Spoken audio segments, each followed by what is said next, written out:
Hello! Welcome everyone to the Nerd On Update, the weekly show where we bring you our favorite nerdy news that excites us, and it's the only thing that actually matters. But also the second part where we answer questions from you, the audience, the people, the lovely, sexy people who listen to the show and watch it on live. Sexy. So with that being said, we don't introduce the hosts. My name's Tom. Go ahead, Josh. Whoa. Thanks, Tom. Corey is confused. Caitlin's here too. I'm going to start out by saying something very important. Hashtag Free Britney. Hashtag Free yeah, Britney. for real though. For real though. They said that all those years ago and we never listened. I mean, I did. I don't know if they, but Chris Crocker deserves his flowers. That's all right. Or There we their go. flowers. Chris. Yeah. Chris said it all those years ago. Yeah, so I don't think I've ever talked about this, but back in junior high, I had a big Britney phase. Oh, nice. For her music, actually. Oh, I yeah. was way into her music. It was probably the first concert that I ever went to, sans Mighty Morphin Power Rangers. Nice. And Way better. I went to 98 Degrees. Nice. I think Alan Jackson was in somewhere close. I don't know. Anyway. It's about Britney. I've always really been a big fan of her and respected her and had no idea what she was actually going through. I think a lot of society didn't actually know. Of course not. She was just thrown under the media bus for many, many years, parodied, all this kind of stuff. And then you actually reported on the documentary that came out a few months ago that talked about her being in a conservatorship. And basically, it's shit. Yeah. It's a whole lot of stuff that is really gross. And this past week, Britney spoke to a judge and laid it all out there. And basically was like, listen, I know that I said I was okay, but I'm not. I'm not okay. And she really laid out the details. And I read through the transcript and it's sickening. Yeah. There are some things that make horrifying. The thing is that this is just only like the documentary was kind of like a scratch the surface. It was just kind of a first step of like, hey guys, this is happening. This is like a reporter called it a watershed moment where everybody can go, oh shit. And what was great about it is that the judge was receptive and listened, but this is just the beginning. Yeah. There's a lot of things that need to go into the whole, because a conservatorship is not something that is handled lightly. No. Nobody has ever asked to get out of one. Mm-hmm. Not and many be people successful. Because people who are in conservatorships are typically people who don't have like the brain function to ask for those kind of things, or to contest it. And it is so that they can prevent harm to other people and with their wealth that they have. But the fact that Britney has been able to perform for the last 13 years unhindered and still under the conservatorship of her person and of her finances. And some of those performances were forced performances. I mean, the thing that really, there's a lot about it. I mean, she doesn't have a control of her body, her creative expression, whether she can get married or not, whether she can have kids or not. Family planning. The fact that her therapist was in on it and like there's medication. There's a lot. And I, for one, am just... Free Britney. Free Britney. Hashtag Free Britney. It's just, as the kind of person that I am, no person should ever be under that. No. I think to your point, this is a complete watershed moment because I think I'm a little bit on the opposite end of the scale where like I'm a little bit younger. My sister was really into Britney, but like I only kind of experienced her as like this sexualized girl who was like really hot and, oops, I did it again and all this stuff. So to me, I was like, oh, she's some hot star, right? Performer person. Hot performer person. But then kind of realizing like, as I got older and matured, I realized how much it goes into like that life. But then also realizing that on top of it, she doesn't own her life. She doesn't own her money. Yeah. And her family laughs about it. And it's just like, if you follow me on this show as much as I've been talking about it, I'm all for the liberation of artists and creators and stuff like that. So it's heartbreaking. It's kind of like she would because when you're a child star, there's a certain amount of control that goes into it where the parents, the agents and all this kind of, it's like she's been a perpetual child star and it's still being her success, I love what she said. What I love that she says, I'm not good at what I do. I'm great at what I do. And there are people that are just holding her under this. And she was also like, let's be honest, I do still need therapy. Yeah. And I was like, she has the cognizance to be like, I'm not saying to stop all the things that I need, but I need to have control over it. Like I should not be working for the people I pay. Yeah. Yeah. Like, and I was like, Even Chris Crocker? Crocker. Who made the Leave Britney alone. Leave Britney Alone kind of parodied video in 2008 went on like she needs Well, it's like it's sad. Like she had one of the worst days of her lives, and we've been reposting it for 15 years. for comedy. Yeah. I mean, and that's the thing where it's like, even in the Free Britney documentary that they have on YouTube for free, you can watch an hour long. It's very, very good. You have a bunch of celebrities who are like, if we just left her alone, she'd probably be just fine. But we keep shining the spotlight in her face and all that stuff. And like Perez Hilton was under fire because he's done so much to damage her career and all that, in that way. And which is just like, hopefully, and it's so funny because I think about these moments and it's like how many things like Demi Lovato, JoJo, Kesha, all these other female artists who get like kind of just destroyed for the greater society's amusement, and then all of a sudden, like, knock on wood, a celebrity takes their life, and then it's like, oh, we should have done something. It's like you should have shut the fuck up. You actually did do things. Yeah, and so it's like I get heartbroken about that stuff. Yeah. Yeah. It's Understandably so. I mean, it's already infuriating to know that like labels can take advantage of creatives and that kind of thing, but then to not even be able to have bodily autonomy, like a forced IUD, lithium, all that kind of stuff. Yeah. Like you like forcing things into your person. That's a whole. Yeah. That's like human That's a whole rights realm issue. of 50 Shades of Grey. Yeah, that's Handmaid's Tale. that's next level scary. So yeah, 100% Free Britney. Next.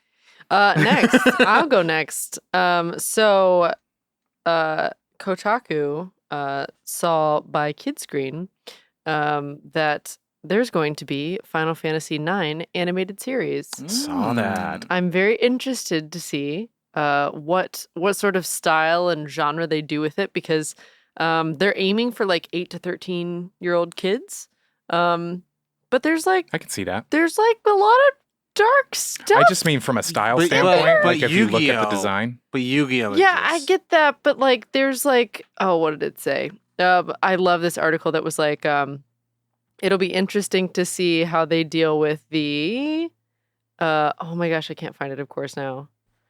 It was like, yeah, genocide and themes of death and depression and war that's going to make it palatable for 8 to 13-year-olds. That's a Gundam show. Yeah. Gundam has genocide. But they're also, I feel like that's still meant for like older, like mid-teen, young teen to like mid/older teen. That's like more 13 to 17, I feel like. And this is like 8 to 13, which is like a different. And I get that like kids are smarter than we give them credit for and everything. I mean, also But, Avatar. Yeah. It's about supremacy and also a lot of genocide. But Yeah. then they just do it, and that's Nickelodeon, where it's supposed to be like for kids only. Yeah. So it can happen. It's about the writing. I always say that the modern audience is sophisticated enough to do it. Just depends how you do it. Yeah. Like, Yeah. you got Seto Kaiba chopping people up with Blue Eyes White Dragon cards. You know what I'm saying? Yes, it's true. But this is going to be from Cyber Group Studios, and they're also going to be doing merchandise licensing. So we're going to get VV plushes and. I all mean, sorts if of you good look at stuff. the design of Final Fantasy IX Oh, yeah. compared to all the other ones, like, oh, that's totally a kid. a kid's. Like, you got a character that has a lion tail. Mm-hmm. He's the cool lion guy. He is. He is cool. He really is. Some It's not Inuyasha, Titus. some shoujo stuff. You know what I'm saying? Titus was 10, right? Okay. No. Something like that. Anyway, I just know that he is all about Yuna, and Yuna's all about him, and they all sad. I didn't see anything about when think it's that's going 10. to be. It's That's 10. just more that it's happening. So that's kind of all we know at the moment. Yeah. But either way, it's very exciting because the game is really good. That's Fun it. stuff. Who's up? Lastly, Lastly, Me. what do we got? well, What is this segment called? Tell us. a few weeks ago, I didn't have a particular kind of news, Okay. and then okay. someone called me out Okay. and then said I wasn't. Oh, he's pulling out a This bag. thing. Just Wow, Yeah, he has why don't you props. pass me that? audio. Because that's right in his shot. Oh, that's I'll right. hold on to that for now. And so I have to just get ready for everyone. Pull out the hat. Oh, Oh, my God. God. You Pull out the have hat. a DC I have a DC fandom hat fandom hat. that I'm wearing right now. Okay. And I just he's don't. put it on I just his want to head. make sure that everyone knows to not Ever to, doubt to you? forget that I am the DC boy, and I'm here to stay, and no one. He's pulling should out forget. another He did bag. say that he had a shtick and it might go on for a bit. And no, he said he'd take it mild. I'm trying to do it. Mild. This is mild? Yeah. As There's mild as I can. 4 I'm not- action I'm trying figures. not to- This is mild for Tom. I'm trying not to slam the table. Yeah. That's why I'm it's- being Look at these mild. McFarlane. I pulled out these McFarlane toys because I told Josh Here, that I yes. fell succumb to it. We're gonna put them down. I'm not gonna have them up there the entire It's too time. late. just for the They're bit, just just for for- your yeah. news, and then we'll take them down. And also, I found the actual emblem that was from Zack Snyder's gym from Batman vs Superman What? that I have. This is a metal thing that was adorned onto like the weight racks. Wow. Careful with it. So, I don't want to hear it. I've done so much for DC. I should be getting paid, Here, but I don't. I'll Vanna And the- White this while he goes. In no derogatory way, Tom. You are the DC shill. You should be Yes. making money. I should be making money. Secondly, which brings me to my first bit of news. Leave them up. Well, I Just leave want them to. there. I want to. Okay, well, Leave them there for your news, and then we'll take them down. I'm going to take off the hat. Okay. First thing, the last Shang-Chi trailer came out. Oh yeah, that's And, right, Marvel. Yeah, take them down. And now for Ed. something completely different. Let's get rid of And them. a lot of people were It's- excited it about it. slaps. A lot of people really like it. And again, to me, it's something that Marvel has done really well is kind of doing the first ofs, right? The first superhero all-in-one film team up and all that stuff. The first, female. No, they didn't do the first female, but the first black lead in a big way in a Marvel cinematic, which was Black Panther. Even though we had Blade beforehand, but Shang-Chi is going to be a really big thing. Anyways, so that's the one thing I want to say is like the trailer came out. I'm here for it. It's Yep. cool. But the big thing, a date that I do know of, 9/7. Mark it in your calendar. September 7th this year. Guess what? What? What? Zack Snyder's Justice League comes out UHD 4K Blu-ray Oh, Steelbook. I'm in. And a lot of people on the internet. Can we go to the store together and get it? We can go to the store All and right, do it. cool. Or I just Aw. or I just Date. pre-ordered it online. I don't know, but Oh, I'll buy yeah, multiple right. copies. Yeah, you're probably. right. That being said, a lot of people are on the internet who are for the Restore the Snyder Cut movement are upset because it says Zack Snyder's comic book trilogy or trilogy, whatever, right? If you know, you could buy the box set for John Wick's trilogy, right? Mm-hmm. And Yeah. also the Matrix trilogy, and Yeah. also the Indiana Jones trilogy. All these movies that have 4 movies. Yes, the involved. trilogy. So just because it's in the box setting, it just sounds nice as a package. Don't worry about it. If you still are for the movement, fucking keep fighting, keep it civil, be respectful. # Restore Snyder Cut. That's kind of the last bit of news. I mean, there's one little follow up to # Batman Goes Down. Warner Brothers hit a copyright strike with that. yeah, they did. They slapped Zack Snyder with the Wow. copyright strike. Yeah, So it his kind of image. Yeah. it kind of shows in a little bit of weird like. So you're acknowledging that that's Yeah. your character. Warner Brothers, yeah, and that's the thing where it's like Warner Brothers stopped showing your ass. Like everyone forgot about it and I thought it was like the fun internet thing for like the week. And then if you hit it with a copyright strike, everyone's gonna talk about it. Yeah. And it's really cool because on one of his crew shirts, it has this phrase of "If I advance, follow me. If I retreat, kill me. If I die, avenge me." And then so he showed a pic of the copyright strike, and he's like, "If I advance," and so everyone's like, "Okay, we know what he's talking about." That means like they're paying attention. They're keeping an Yeah. eye on these Yeah. things. I hear things. It's pretty much like Things what are happening. happened after the Ann Sarnoff interview, where they're like, "Are you going to release the Ayer cut?" And she said, "We're not going to release the Ayer cut." And it's like, "So you say that there is an Ayer cut?" And it's like that kind of shit where it's like you're digging your own grave in that way. Be like Meyer Lansky. Is there organized crime? I have no knowledge of what that is. Yeah, that's like, oh god. But no, it's that kind of stuff where so it's interesting. Anyways, all you comic book fans and lovers, be respectful. And choose kindness. Be generous. Never be mean. Love the Be things you love. Be And loved. support them. Yeah. All right, Tom, I'm pass That's this it. computer back to you. Okay, cool. Thank you. And that's all the news. That Josh, is all the news. The next part of our show is in which we answer questions from you, the people. And if you would like to submit questions, there are so many ways, and I'm going to make it easy. Go to nerdon.tv/questions, and all of the ways are listed there, including one right now. If you come to us live on Twitch on Sundays at 3:00 p.m. Pacific Standard Time, you can submit questions into the chat. And Tom will. I'll read them off, and we'll He'll ask. hectically copy and paste them. It's fun to watch. You see your shot over there with I all will, those toys? I will. Yes, I am. Okay, I cool. could cause Just making great sure. violence with this. Yes. So you can ask questions. That's what she's. Oh, actually, It really is. quick piece of housekeeping. If you are a member of the Nerd On Nation, that is powered by Patreon, Yes. you get what we call the Nerd On Nudge. Not only do you get to help us in creating high quality content and to continue being the best that we can be, you get to have that Nerd On Nudge where we will answer your questions first. Like, for instance, the way you help us out, real quick, I just want to get, we've shouted this out a few times, but go watch our video episodes from like a year ago and watch them now. Yes. Because y'all did that. Yeah. It's Oh, yeah. I actually was I was even listening to one of our first episodes that was just audio. Yeah. And it's pretty incredible. Just what we've been able to how we've been able to upgrade. And then if you watch it's almost like our trailer is now out of date. It and is, I made it 3 months 100%, ago. yeah. Yeah.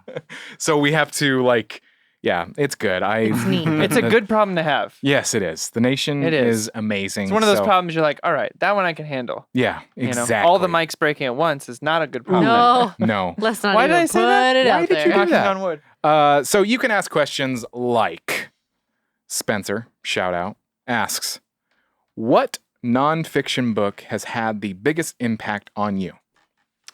Good question. The time traveler thing. Traveler's Toll Booth. Phantom Toll Booth. Yeah, that's the answer. Yeah. 100%. I was like, what are you doing? Yeah, I couldn't tell if you were trying to say time traveler, Tolkien traveler. Yeah, the Phantom Toll Booth is definitely, it was a book my dad gave me. Shout out. Mm-hmm. That's nonfiction? Oh, sorry. I thought it said that is fiction. Nonfiction. What nonfiction I book don't has had the read biggest impact? nonfiction. None. None at all. I think, well, the Like Brothers. Mm. Like Brothers is a book by Mark and Jay Duplass that talks about how they got into Hollywood and their story and what they believe creativity can be and what they believe cameras in the hands of the right people can do to the industry. It's a pretty cool book. That's like one of like a handful of nonfiction books I read. I'm a fiction guy. Real life is so hard. I'd rather spend my time somewhere Okay. else. I get it. I have an answer. Okay. I read a lot of nonfiction. It's actually most of the books that I've read. One recent one is one called Unfuck Yourself by Gary John Bishop. He's a Scottish writer, and it literally changed my life. There are certain things that you hear about in kind of the self-improvement world, and just the way that he said these things, it was like it spoke to me, because we joke about this, but like the woo-woo that's sometimes in self-improvement, he wasn't about that at all. It was very straightforward, and I made a rather large health decision in my life recently, and one of the reasons was what he said in his book, and I've never been about being like I can't stand the notion of being a victim, and just saying that anything that happens to me is something out here. And he really spoke to that part of me and made me kind of go, you are complaining or you are holding on to things that you actually have control over. And he asks the question of like, what are you willing or what are you unwilling to do? And it really put something in my head of like, this all comes down, even if you're continuing something that you want to change, there's a certain amount of willingness to continue doing that. And it hit me hard. And I just said to myself, I'm unwilling to live that life no more. So, Awesome. yeah, unfuck yourself, Good answer. Gary John Bishop. Kaylin, Tom? You have one? I have two. Okay. I'm gonna do one. I'm doing one right now, and it's probably the most active I remember. Like, oh, this is nonfiction. But one is from my film professor, Professor Doug Rice, or Dr. Doug Rice. Shout out. And I bought this book off Amazon, which you could go to our website and then see our support page and see you could go buy stuff through our link. Is that the teacher who's a little intense? He is very intense. Okay. He was like my own whiplash teacher. Yeah. He never threw anything at me, but he would say things like, I took more time to read your final thesis than you took to write it. Ooh. Like he would do things like there that. was one line you told me like I want to say like a year ago about him, and I was like, oh damn. So when we were talking about whiplash, he would say something like, oh, I wish I could remember. It was such a good line. And it was like a cut to the core of you like, yes, daddy. I mean, he made Yes, me Daddy. actually fear like actually failing for the first time. Like before, it's like, oh, I failed. I lost like $500 because that's how much a class cost, right? But he was just like, if you're a failure, then you're never gonna like you're a garbage piece of like human being. Like it was that kind of stuff. Like it was something about meeting films at their level or something like that. But it was really key. I mean, one thing that he opened up to me was he was talking about if you love Kurosawa films and you're born in America, I'm sorry, you're not going to understand half the film. And he's like, you can enjoy it, but like there is subtext in this film that only Japanese people are going to understand. And he's like, that's something you'll just have to get over. And the fact that there are films such like this, yet all of you guys like clamor for like a blockbuster tells me how illiterate the people are today now. I'm just like, that's what it was. I was just like, oh my God. It was that kind of stuff. And so like, I think, I do my fair bit of like, he would say the truths that would hit you like a baseball bat. Yeah. Like, And I mean, he would say things that like you probably should not say in an academic setting for sure. But they had a positive impact on you in the long run. Yeah, like he would, pretty much tell us like how like intelligently like dumb we were and how infinitesimal and infantile we were compared to everyone else. He's like, you think this person's a good writer because they got an Academy Award? That doesn't mean anything. It's like this person, their intelligence is down here. I'm like, oh my God. He would just say that kind of stuff, and like. It was like this gospel truth. It was a little cult making for sure. But anyways, his book, and this is where like the reason why I agree with it. His book. It's called When Love Was, and I think I like did a little video for it because I wanted to read this passage, and it's a pillow book, and so it's a little, and so he's all about photography, and so he took like these old film cameras, and he would take photos of like people and on his travels, and he's originally from Philadelphia. Or Pittsburgh. I think it's from Pittsburgh. And he would just take pictures and he would, marry them with a passage that he would write. And then some of the things were just like, he would create this character and he'd say like, this man never knew the loneliness that was in his heart until he loved a woman with all his heart. And like these kind of things, like the old wounds breathed as if like it was the autumn fall, like coming into the warm poetry house. Like that really beautiful stuff where it was just like, this is a man who definitely was hurt a lot. And like knowing that like he actually has like a really strained relationship with his children, like really started hitting me where I was like, oh, this man really just kind of wants to be with his kids again. And like they're like grown women now. They're like in their 20s and stuff like that. And he's just like, every time I try to leave like the school institution, like all I want to do is just spend time with my daughters. Mm-hmm. And I'm just like, when you read this, I'm like, this is this man putting his heart and soul into a pillow book. Yeah. And a pillow book is just supposed to be this is nonfiction. It's nonfiction. Okay. And so like it's like aspects of things that in his life, but he's written it down in poetry and stuff like that. Yeah. So I'm just like, oh my God. Can I do you mind if I ask, are you still in contact with him from time to time? I mean, I'll tag him, shout out. He's like, thank you, Thomas. It's very cool. Like, do you mind if I ask, did you send him your short film? No. Which one? Half a Glass? No. I'm terrified. Oh my God, I think you should. Terrified. Ooh. No. What if you got him to watch it? Terrified. And then you had him on the show to talk about movies. No. He is like the fact. Why do you do that, Caleb? He's For like fun. Now we have to. Yeah, I know. Now he has to. Look at Tom. We're gonna find him. You know what? As soon as you watch Hot Rod, we can send. We can send. You know what? Oh no. That would be it, right? That would be it. That would be the thing. Anyways, I'd do it. But he's a really, really cool guy, Yeah. and he's got a bunch of different other books. I just wanted to ask that. But yeah, he's got some of those kind of books and all stuff. If there's one that's like that's not really nonfiction, then right now I'm reading Jackie Chan's Never Grow Up, and that's so good. That was right in my ear. I tried. I got off mic. Right though. there. Caitlin? Yeah, it didn't help. I have two. The Artist's Way by Julia Cameron. I mean, it says a book, but yeah. Yeah, I understand that. She's I don't always care. going to do that. Pulling a Josh here. Yeah, I know. But the other one that like I read over and over and over and over again was The Little House in the Big Woods by Laura Ingalls. Mm. That one, because it's like an autobiographical novel. But yeah, I don't know why, but I love that book so much. The hardback copy in the elementary school library. I would read it all the time. Oh, I like that. Nice. I thought you were going to say Little House on the Prairie, but it was much better than that. Nope. Much better. Yep. All right. Next question comes from Noe. Noe. What past or upcoming film project would you cast yourself in, and as who? Oh, man. Tom, cast yourself. What is Caitlin? Why? Why do all you guys look at I just saw her look at you. me? So. Okay, I'm gonna You cast just followed myself. suit. Next upcoming movie. You know what's actually funny? On Twitter, I posted like how I wanted to write and direct Batman Beyond. A bunch of people took it as I want to be Batman. I was like, no, I don't want to be him. I've been trying to get Tom into our sketches for years, and he won't do it at that level. And a lot of people very nice. Was like, you know, you got the look. And I was like, thank you. But I was like, no. I was like, there's much more talented people who could do it better than I would ever dream to do it. But if I'm going to cast myself in a movie, it's a franchise. It doesn't say just that. a movie. It says next upcoming movie. It just says past or upcoming film project.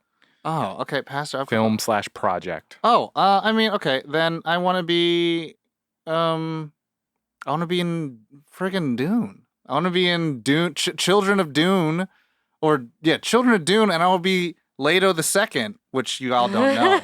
You don't know who that is, but when you do, you're like, oh, this guy. Oh. Let's just say God Emperor. God Emperor. But it's really sad. But it's really good. Caitlin, what do you got? I want to be Power Girl. Oh, yeah. I want to be Power Girl. I don't care what in, but I want to be Power Girl. That's Fair it. enough.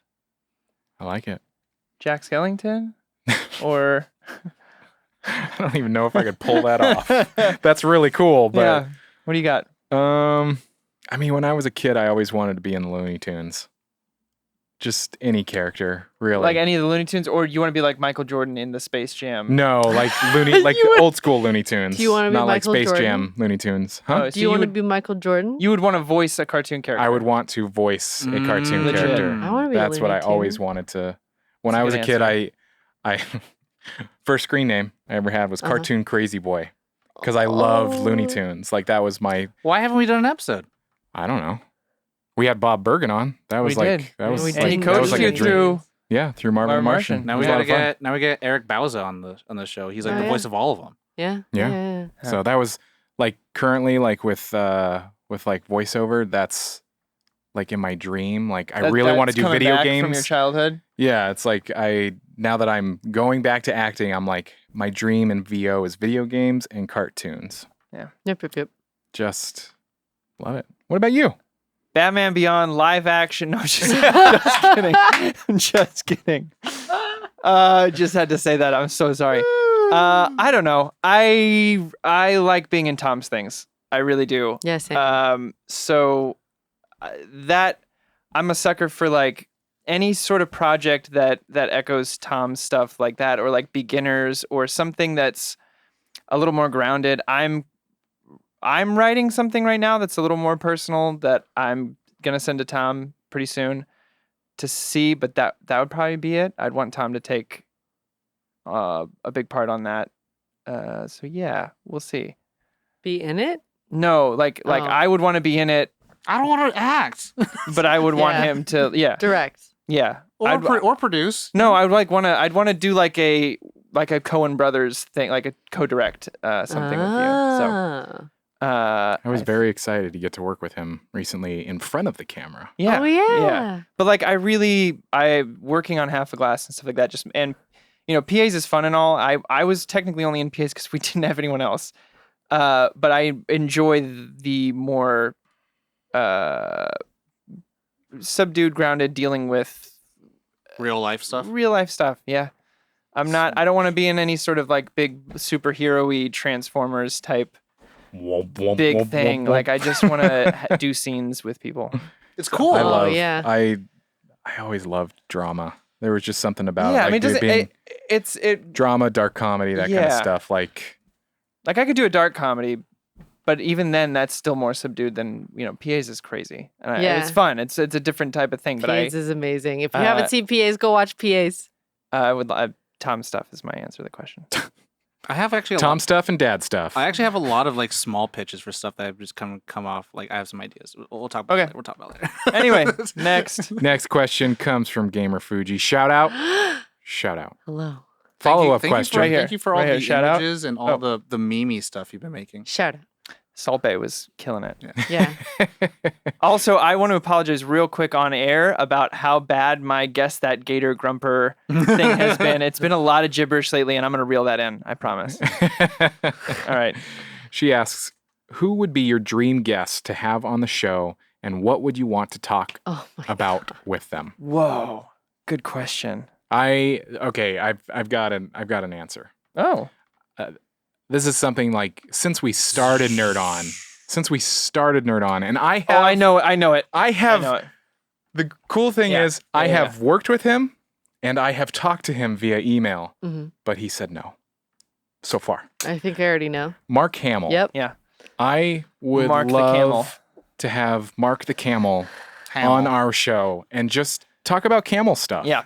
No, I would love to have Mark Hamill on and, of course, talk to him about stuff and things like Star Wars, like Joker, that kind of things. But I would love to do what we do on our show and talk to him about something that he's a fan of. Like, what's his favorite movie or who knows? It is such from the interview standpoint, I really enjoy that we've latched onto that idea. Yeah. The fact that we get to talk to them about something that's they don't get to talk about, but we also don't get to hear about from them either. And to think like having our first major guest, Kevin Conroy, to like complete the set, like for me, and I mean second, Jeff Nimoy was our first. Yeah. Major. Oh yeah, thank you.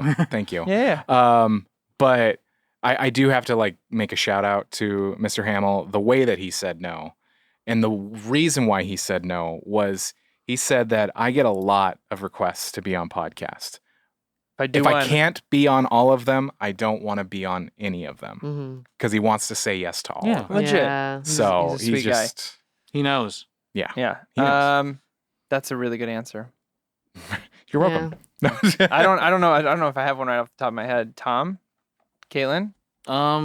Legit? I don't know. I think maybe it's just in this Zack Snyder? in this time frame. I think I would want to just have Zack Snyder just so I can like actually have him like on record because everyone just mischaracterizes him so much as like being this misogynist like dude bro. When I'm like, he's actually kind of just a chill dude. And I don't think a lot of people like hone in on that stuff. And I'm like, it's got just unfair. And I just feel like if you want to talk about stuff, obviously he'd be like, yeah, I thought that was really cool. And then I'm just like, are you Scott Snyder? Zack Snyder? No, Scott Snyder. He's your boy. He's my boy. He's kind of our boy. Yeah. You're your boy for different reasons. My boy for Batman reasons. Yeah. But no, Zack Snyder would probably be like right now. I mean, but the dream director or dream person?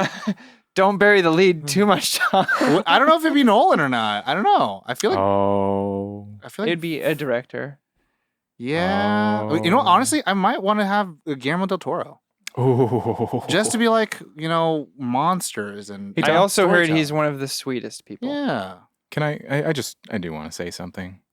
You do have a legitimate company email that you can reach out to people and ask the question. Whoa!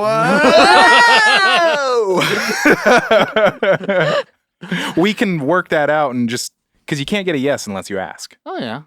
The funny thing is that you miss 100% of the shots that you don't take. We say all these things, but really it's just that we're all like really shy and we have to like build ourselves up to ask people if they want to participate because we're like Josh. scared. Emails. Josh sends every single email. Yeah, I know. Any guest we've had, it's most likely been him sending the email. And shitting my pants while I do it. Yeah. I just go, I write it and I go, ship it. Yeah.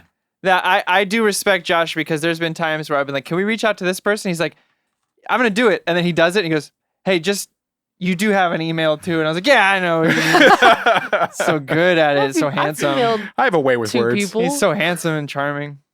Well, there is an art form of facilitating a lot of things like, hey, like your stuff. Would you like our stuff? This is our press kit. There's a flow. Yeah. There's a real well flow of how to send out like a good invite. So. And he does it the best. Does it very well. Kaylin. Anthony Hopkins.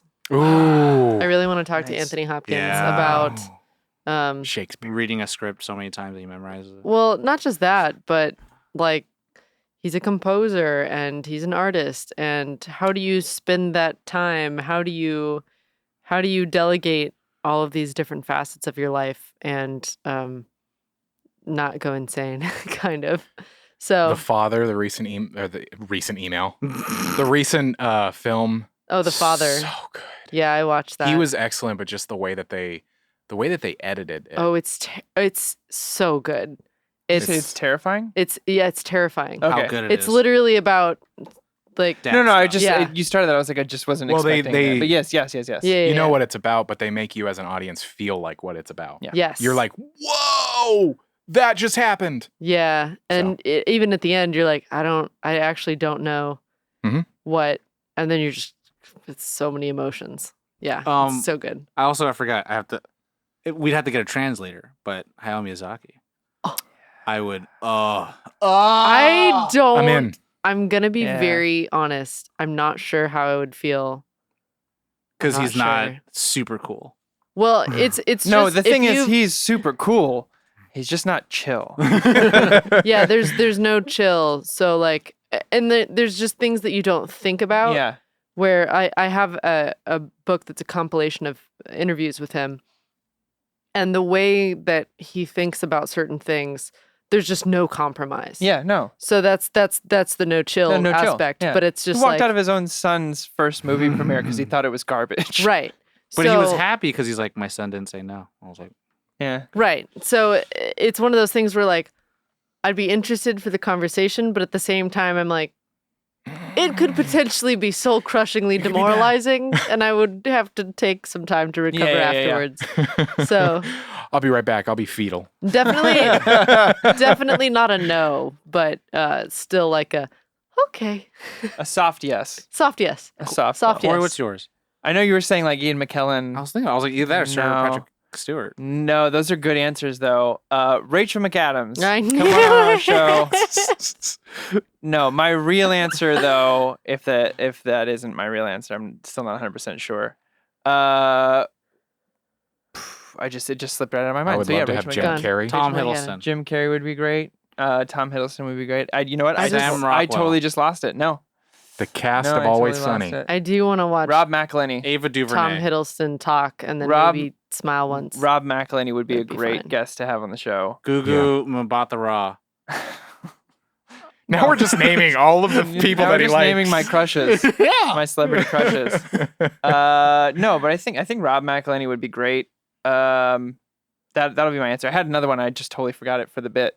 Yeah. So sometimes you lean too hard into the bit, and that's the risk you take. The real estate with these types of things. So yeah, there we go. All right.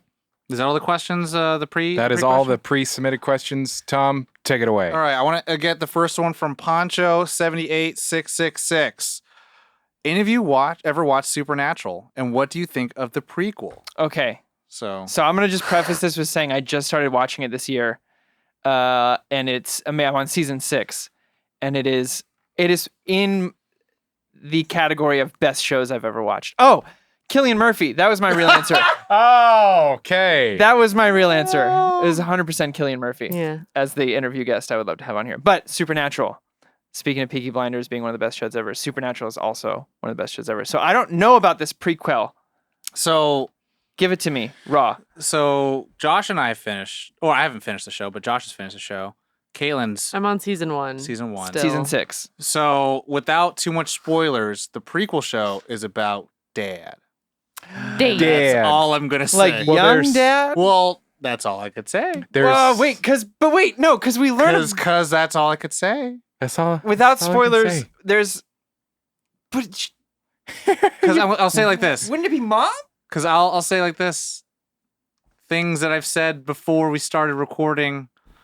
Also, there's not just one actor that portrays Dad. Yes, I know that. So that's it. Okay, we'll talk off air. So that's it. We'll talk off air. Okay, but this is. But are you excited? This is the hard part. Yeah, there's a little bit of drama. It's going to be show ran by Jensen Ackles and Danielle Ackles. Yes. Jared Padalecki was never part of the conversation, and he found out about it on Twitter like everyone else.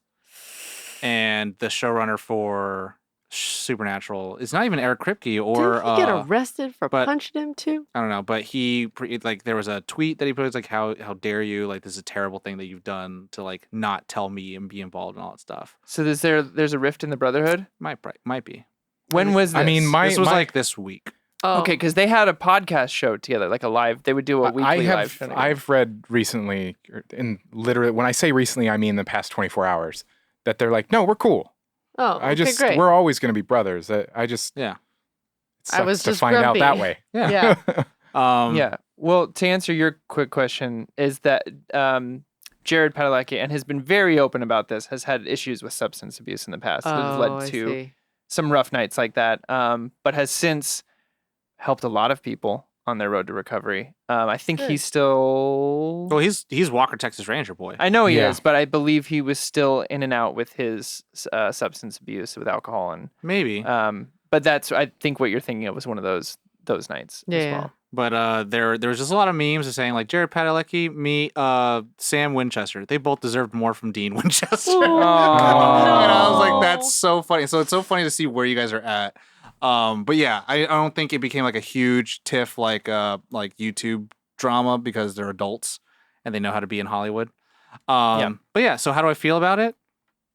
I don't know. We'll find out. Yeah, I guess they are. Yeah, I'm glad to hear that because I mean, all I've read is that they were like actual brothers on set. Oh yeah. They've known each other for 15 plus years and worked with each other. They've probably seen each other more than they've seen their own family. Yeah. I'm assuming there's a lot more behind the scenes that we don't know about. They're good though. Yeah. But good. Next question. This is from last week. This is from Nate Hawk 1989. Are there any movies coming out this year that y'all are most excited about that you're really looking forward to discuss and review? For me, F9, also Jurassic World Dominion, preview in IMAX, Black Widow, The Suicide Squad, Shang-Chi, Venom 2, Eternal, Spider-Man, and Sing 2. It's a lot that just got listed. Dune.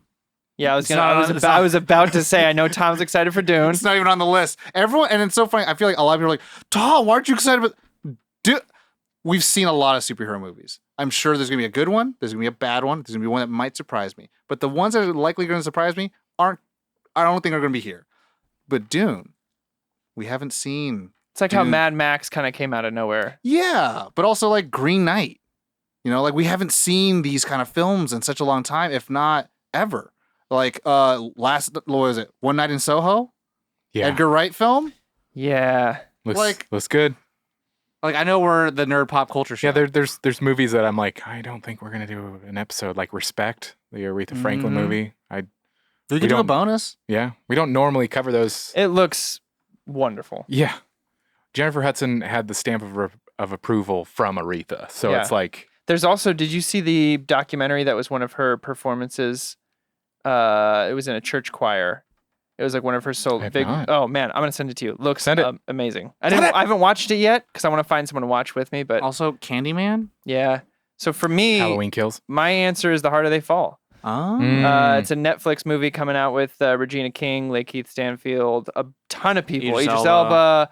What's his name? Majors. Anyway, it's a Western. Tom and I were talking about it before we went live. It's like Guy Ritchie meets like Zack Snyder meets what else? I think you mentioned Tarantino. Yeah, Tarantino. It looks like a lot of fun.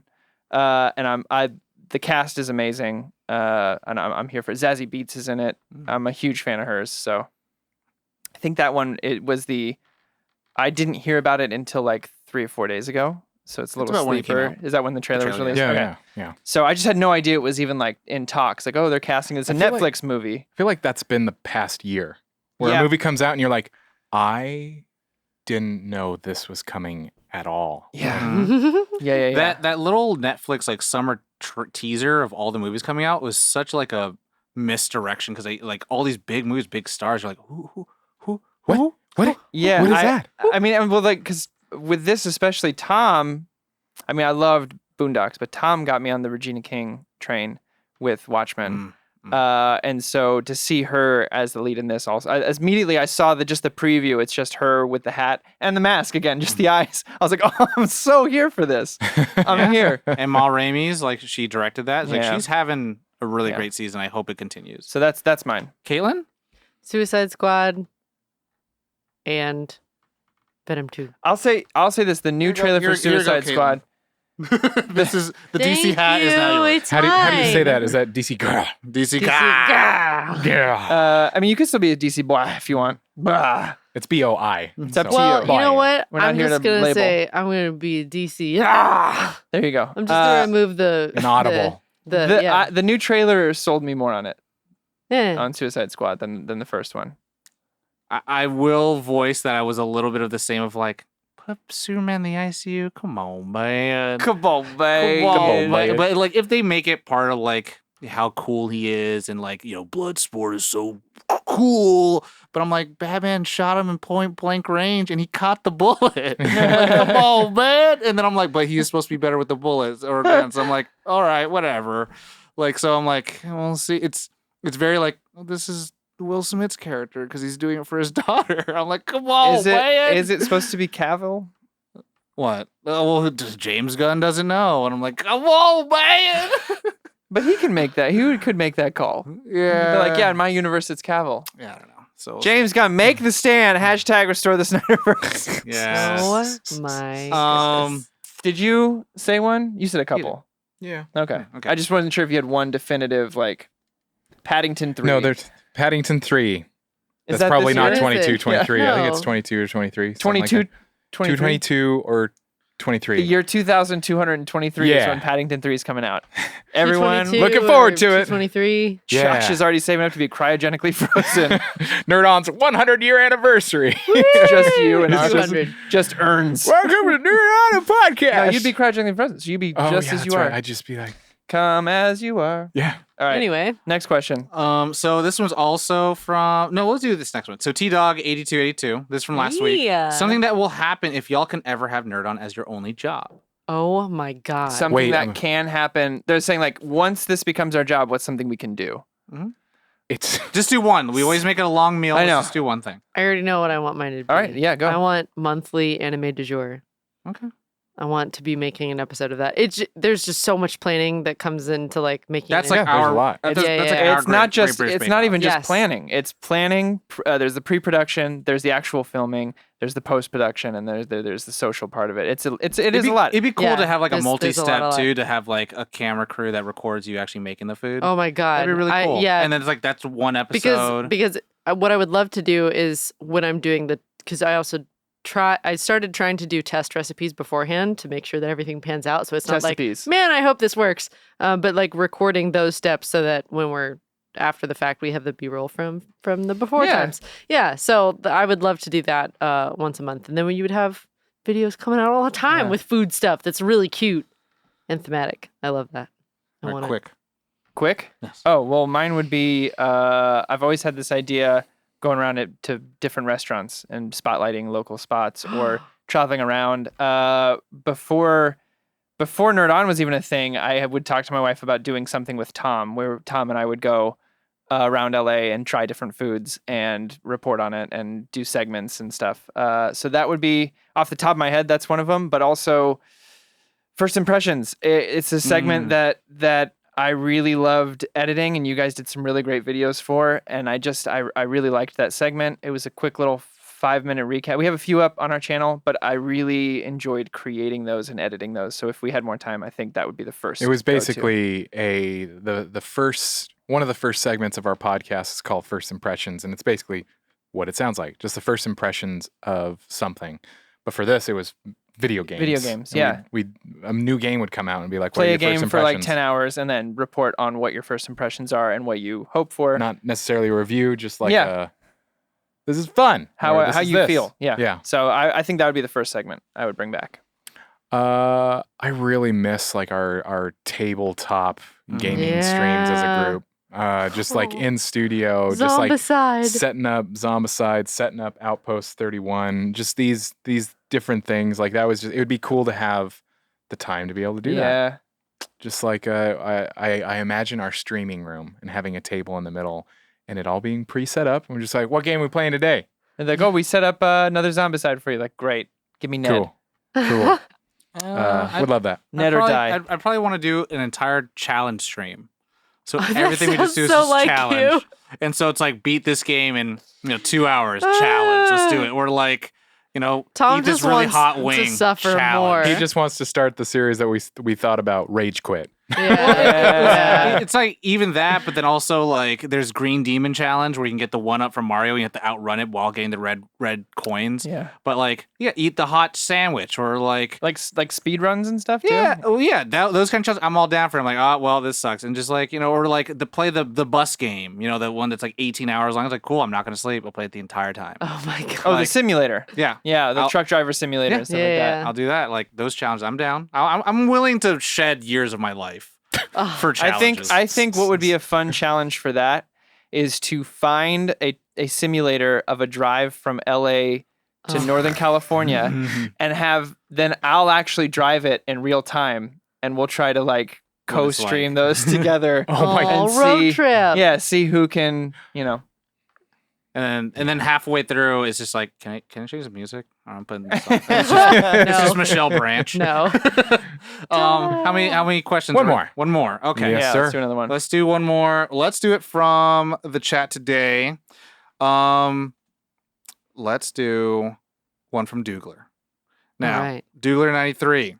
Question: was there ever something, a movie, a TV show, book, or game that you were super excited about, but when you first heard about it, but when it finally came out, it lost its glamour? Oh man, tons of stuff. Yeah, I know which one. Indiana Jones, the Crystal Skull. Yeah. Yeah. I'm in the fucking minority. I like that movie. That's fine, but that's my answer. I know that I'm not No, the you know only who one. also likes it? I think Julie likes it. No. No. I believe what Julie was referring, and I watched Temple of Doom. That movie is super problematic for a number of reasons. Okay, Yeah. for sure. Yeah. Yeah, because when I moved, we always camp out in our house, and I was like, oh, let's watch. We had just watched Raiders of the Lost Ark, and I was like, oh, let's watch Temple of Doom. Kalima. Yeah, and the longer the film goes, you're like, these are the most stereotypes I've seen in a film in the longest time. Yeah. So I think Julie was referring to that one being taken out of the list and Crystal Skull being put back in. Nice. If I could be wrong, I'm speaking on just a theory here. But yeah, watching it last time, there was a lot of like, oh yeah, forgot about that. Oh yeah. Anywho. Yeah. That's a good answer though. Yeah. It is. Because I at the time I was like, oh, bummer. Yeah. Bumskis. It got So a little too like it always Indiana Jones always teeters on sci-fi, but it just went a little it went for, you know what it was? It went like more from occult to sci-fi. Yes. And I think that's where it lost me. Yep. Caitlin? Yep. Corey? Okay, that was just Caitlin's. answered. Oh, you did. thinking. You're Josh. That's what it was. I'm thinking. For some Thanks reason, I for thought Josh's listening. was the Indiana Jones. I'm sorry. Do you have one? Thinking. Kinda. But What's I don't have Kinda? one off the top of my head. I don't have What's one yet. kind of Tom? WandaVision? Really? When it first came out, I was very underwhelmed with the first 3 I episodes. remember that. And a lot of people were like, well, do you want the 4th episode to have been the first episode? I was like, no, because the first 3 episodes set the emotional tone, but they just don't do anything with plot. Like, I'm just like watching things happen to people. Like, and it's kind of boring to me.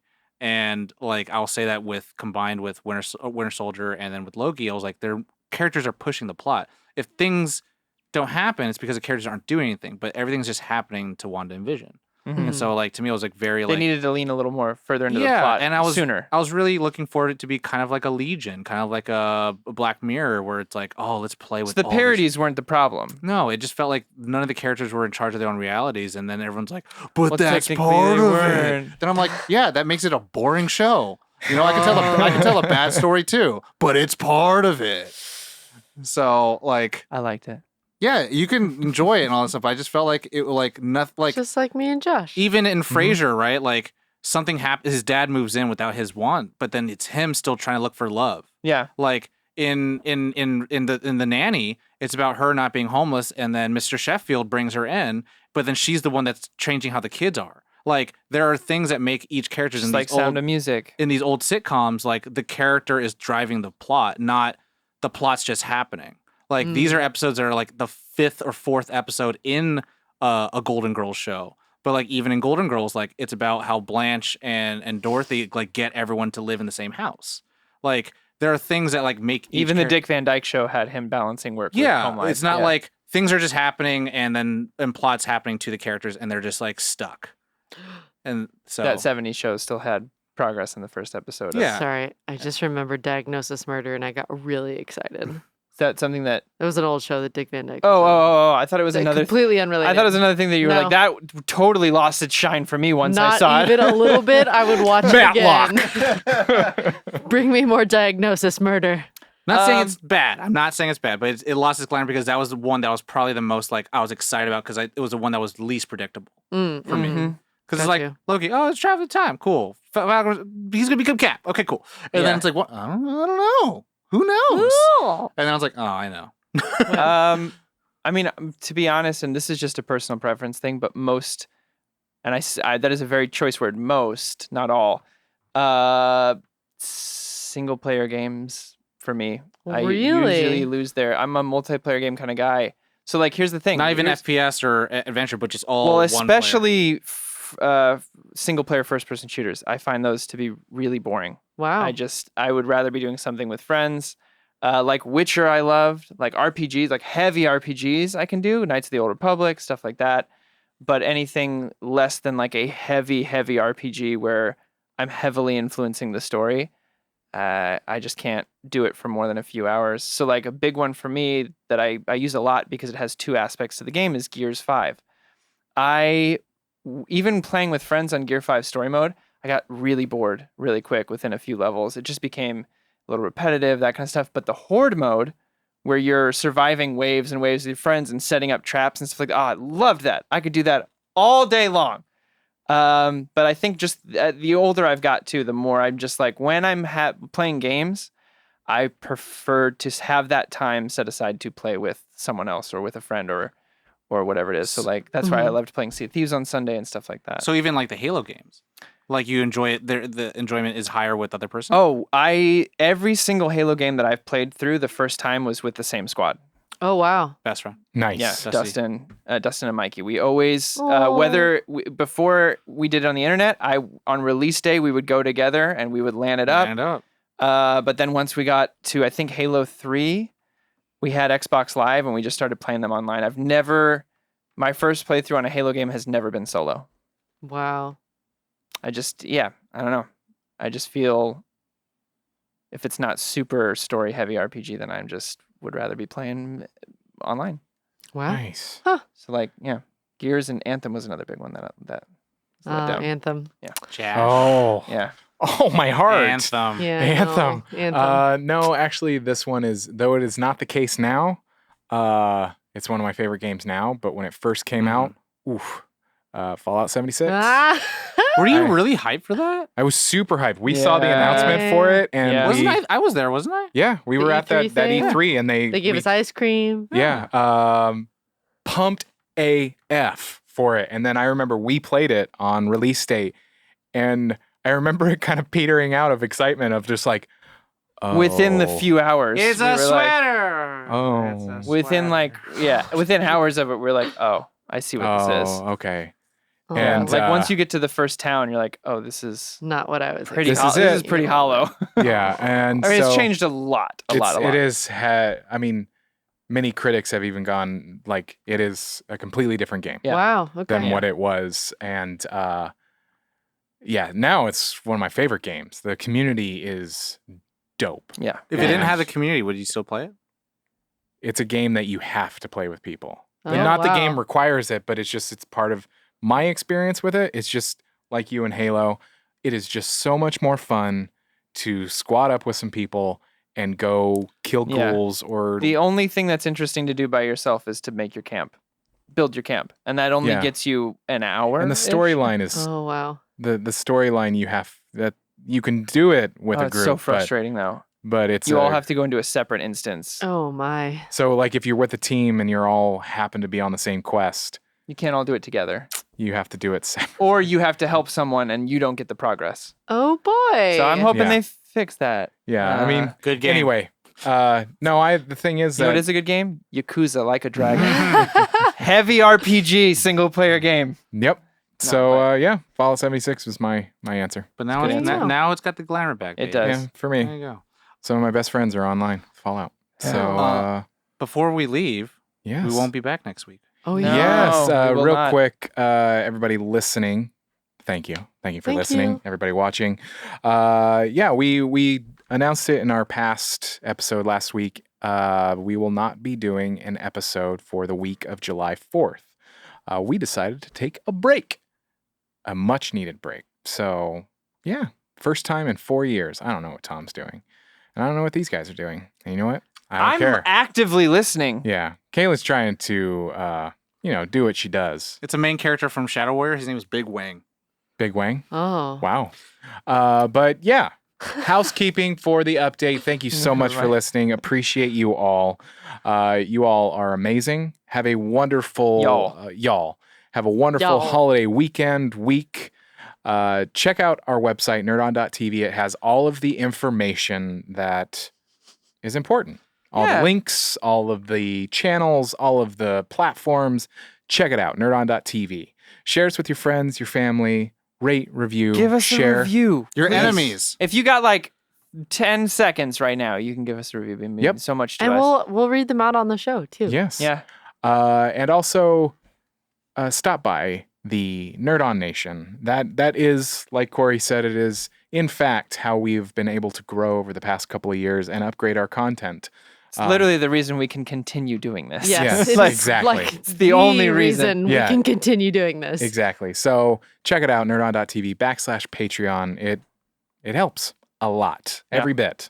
No matter what tier you're in, it helps. Even one doll hair. We're pretty, one doll hair. Yeah. We're pretty close to the next goal, which is 60 members. And when we reach that, the Nerd On Nation gets to decide a topic for one of our episodes. So we're at your mercy. Be kind. Yes, be kind. Or don't. Or do Hot Rod. Who knows? No. La La Land. La La Land is what he said. But yeah. Oh, I'm not feeling so great. Mr. Stark, I don't feel so good. But that has been this week's update. Thank you so much. You know the drill. As always, Nerd on!